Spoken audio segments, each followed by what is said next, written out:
Welcome to the Revision Wizards podcast. I'm Miss Catherine M.H, and I'm joined by my co-host and potion maker, V.E. Griffith. This is episode 50. This week we're going to dive into editing dreams, flashbacks, and letters. Wow, I just had a flashback that I've done this intro multiple times. Have fun editing that. So, what do you think is the big challenge between editing these three different things? Should we take a look at each one? I think we should. All right, let's do it. The big thing for me about editing dreams is making sure that it's clear either that we're in a dream or that we're intentionally not letting that be communicated to the reader until the end.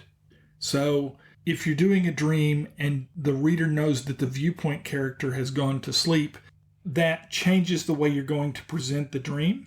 If this is some sort of a vision, that can change the way that you're going to present the dream.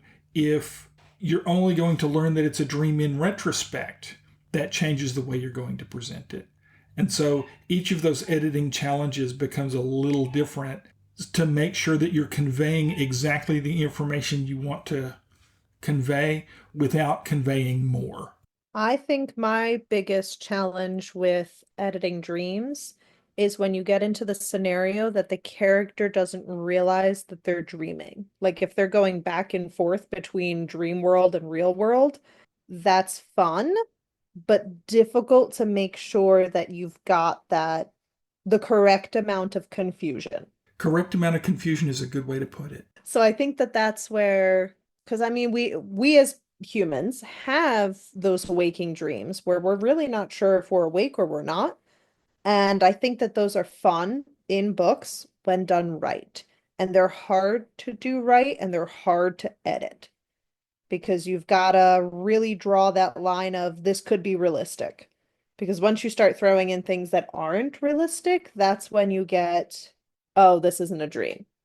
So it really depends on if you want the reader to know they're in a dream or if you want the reader to not fully understand if they're in a dream or not. That's where I have the biggest challenge.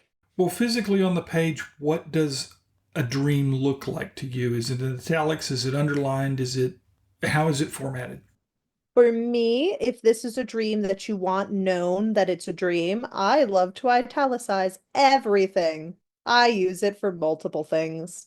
And I think it's done well in editing too. Of course, you'd have a break, right? Like maybe it's of course it'd be a paragraph break. Please have a paragraph break. But you could also have like that chapter break where you've got a difference and the reader is looking at this and totally understands that this isn't part of the actual story, but it's a dream version. So when it's done like that, I think italics looks good in that zone because you're definitely understanding it is not cohesive to the plot, but needed for the plot. If you're doing that thing from before I was talking about, don't italicize. Yeah, for me, a dream isn't italicized.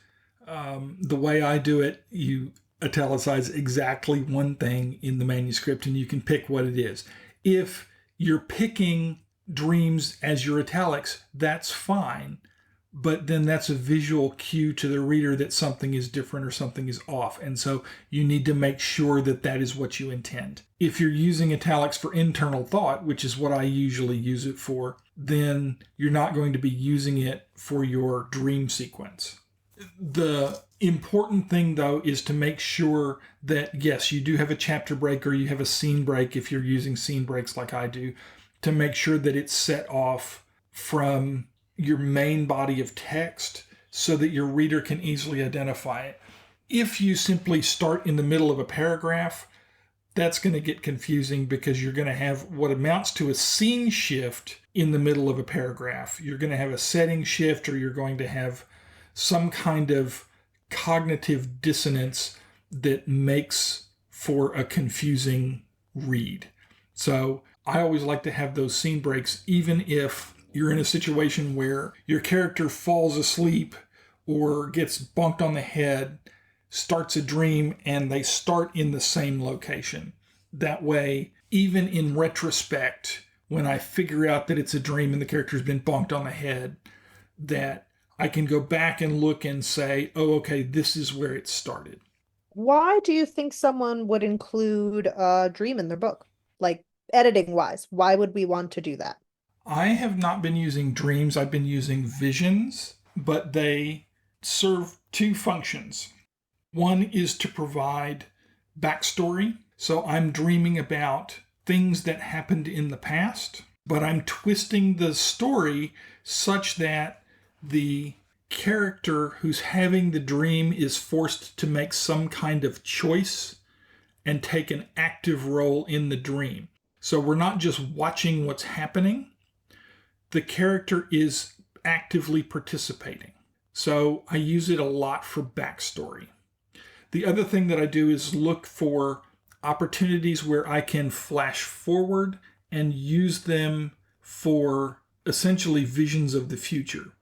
Now, I want to be careful because I don't want to simply copy and paste my dream into my future when it actually happens. I want something different. I want the character to make some other choice that's better or worse or somehow different so that the outcome is different. But I can set them up as mirror scenes so that if my character is going to jump off a bridge, I put him in a situation in the vision where he's about to jump off a bridge and he has to make the decision. And then maybe as far as a couple of books later, we get that mirror scene where he's in a position where he has to jump off a bridge and make a decision. Does he make the same decision? Does he make a different decision? Is the outcome different if he decides to jump or if he decides not to jump? So you don't want the same thing to happen. You want it to be a funhouse mirror where it's a little different each time. I think having dreams, usually if they're being like from the editor, because I will write them into a book and then delete them myself. But I think as an editor, we have to look for how it ties into the story. Is it necessary to be in there? If a dream, like what does it do for the story, for the character itself? What is it actually giving the writer or the reader? If you could remove an entire dream and the book still works perfectly fine, that's just extra words and you don't need it in there. So I think that's one of the things that I would look for is, do dreams need to be there, or is it just extra spacing? That's a situation that really you can apply to any paragraph or any scene in the story. Does it move the story forward? Does it give you necessary world building? Does it give you character development? Does it give you character interaction and dialogue? Or does it push the plot? Those are basically the four things that a scene needs to do. You don't have to do every one of them in every scene, but those are the four things a paragraph or a paragraph as well, but a scene needs to do. So if you're not doing at least one of those, it needs to go. I will say that dreams are fun though. Editing them can be a challenge, but they're fun to do because they are usually a separate entity from the actual story, which is fun. You have a weird definition of fun. It brings out something different, and usually a dream is written in a slightly different voice than the author is using. So it's cool to see how varied an author can be by reading those scenes. They do often have sort of a weird ethereal quality to them if they're done well.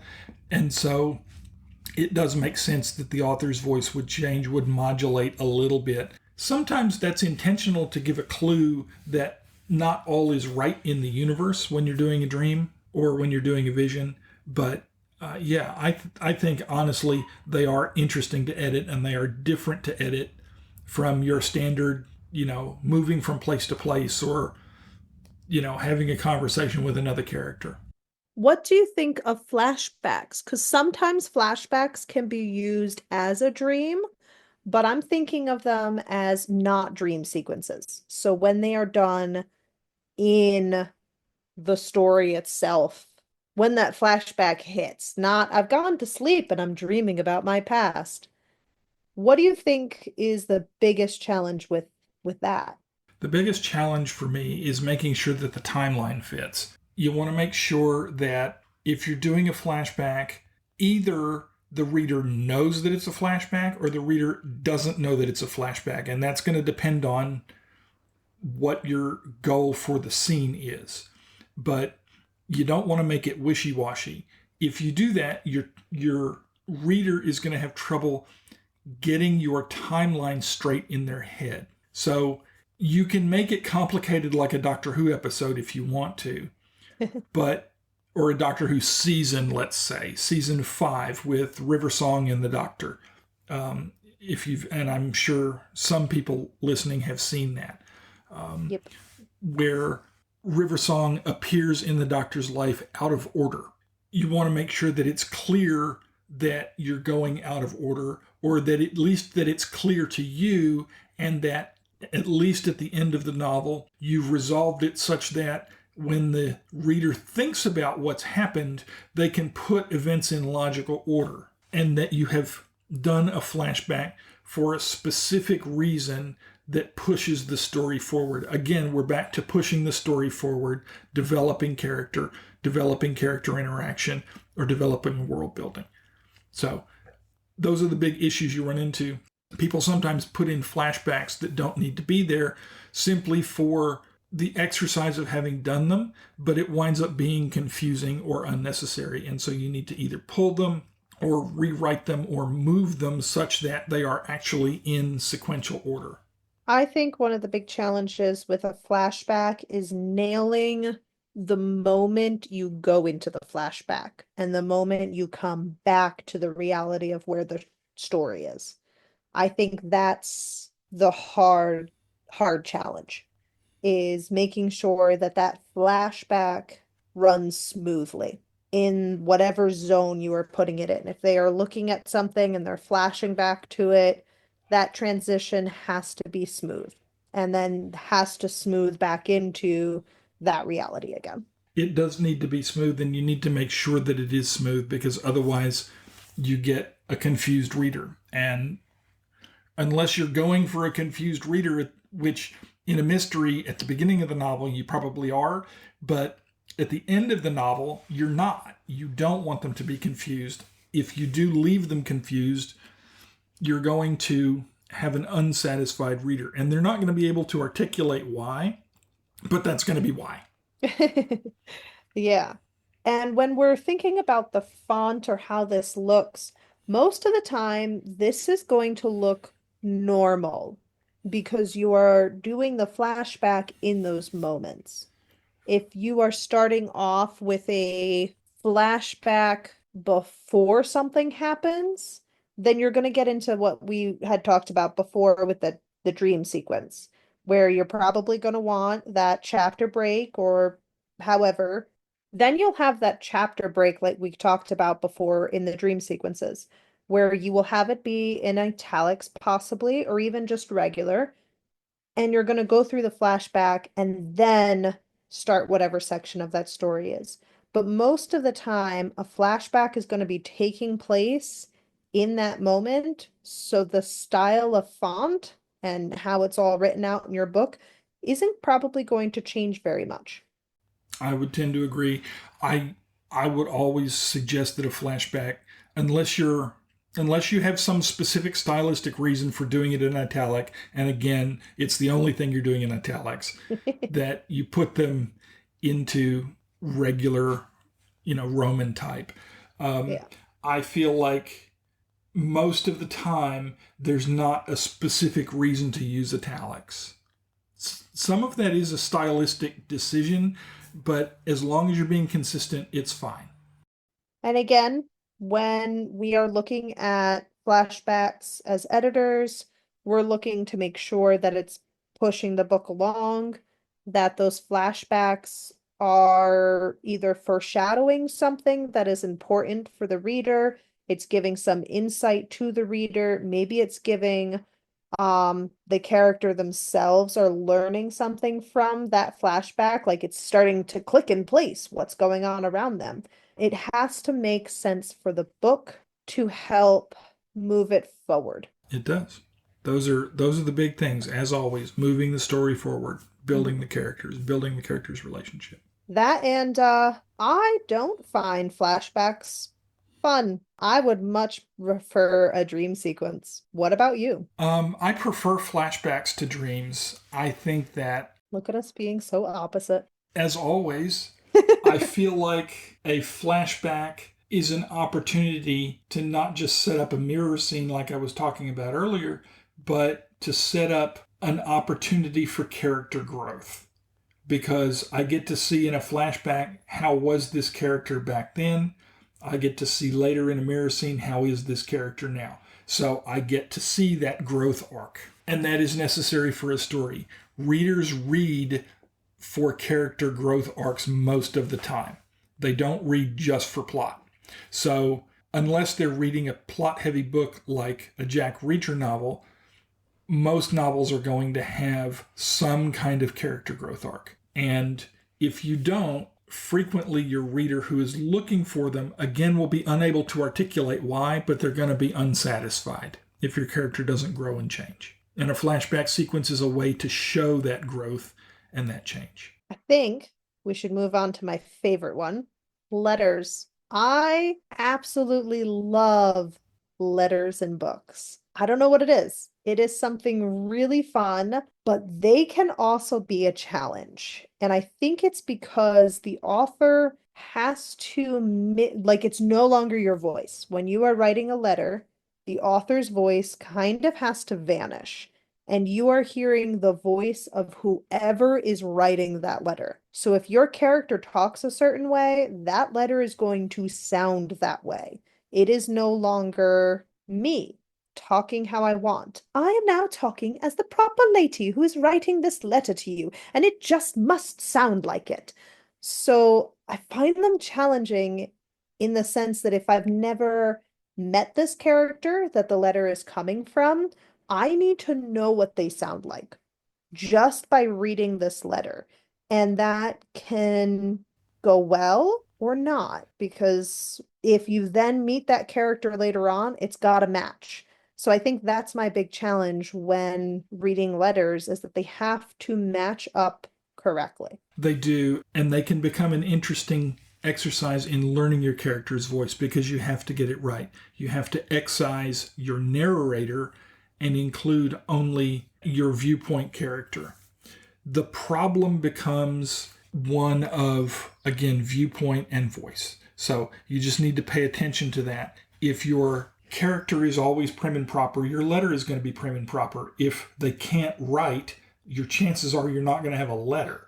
So you need to be careful and make sure that whatever they're doing is consistent with their character and with their voice. And as for how they look in books, that varies so much.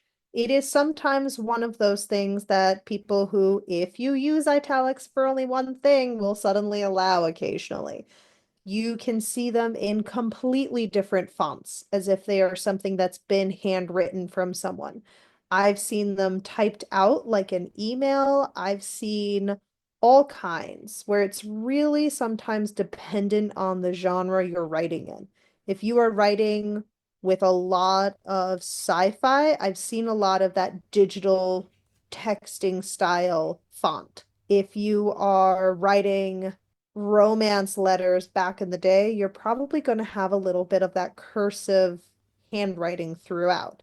So I've seen that that one varies so much. What about you? Well, you have to be careful as the author or as an indie author because when someone is reading your ebook, the ebook reader controls the font, not the author. So I wind up putting letters in italics because I can control that most of the time.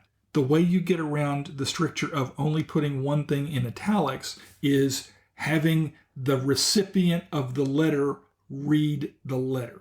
So if they're rather than simply printing the letter, you have them read the letter and they don't read it aloud. Suddenly it's thought. Easy. Oh. As you guys can tell, I really like to use italics for multiple things, and I think it's done well if it's done correctly. And I hate it. But yeah, so italics, different font styles, it very much varies author to author, person to person, and editing wise, personally, I'm not going to do much to it. VE over there might turn your italics non-italics, but that's different. I am more forgiving with other people's manuscripts if it's clear. That's the thing that I care about. That's the really important thing. It needs to be clear. If it's not clear, you're confusing the reader, and a confused reader puts the book down. And that's the outcome we do not want. As for when I'm editing someone's book and it has a letter, it's a little bit different than when I'm reading dreams and flashbacks. Sometimes a letter is the way to condense a timeline. Or if you've had a gap in time, that is a way to condense it. So a letter could even be like that diary page that you're writing to yourself. It condenses time and can help give a little bit of that background of why time has passed before the next part of that story picks up. So I feel like it has to be done right and just enough information in it for that time gap to make sense.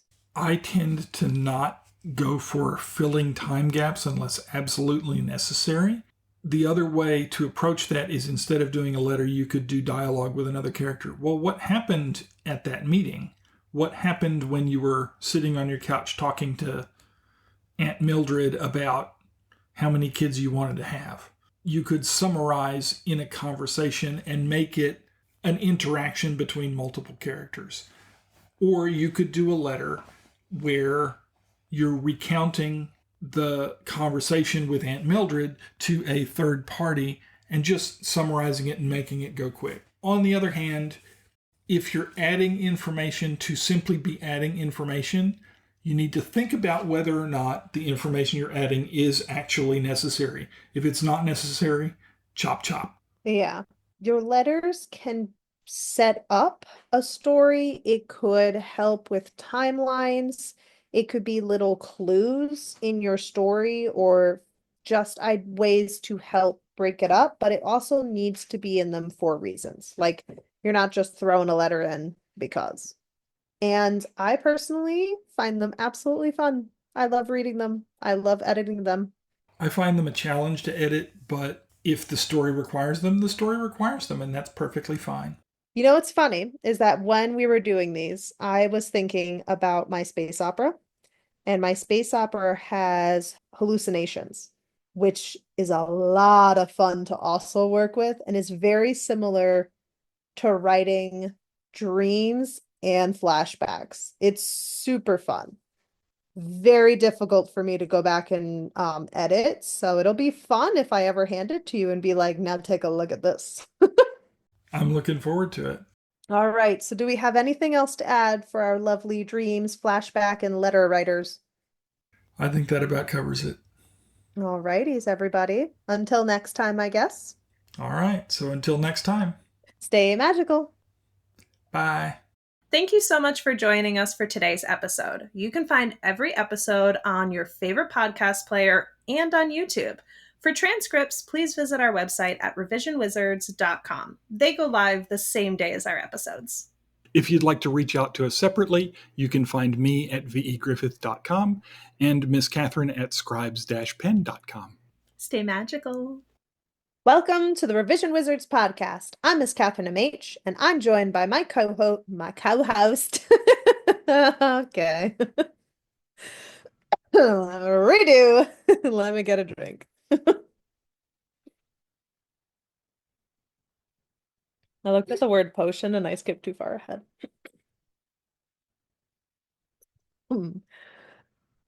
Now that we've hit record, I was fine until we hit record. It's okay. Need a blooper. Yep.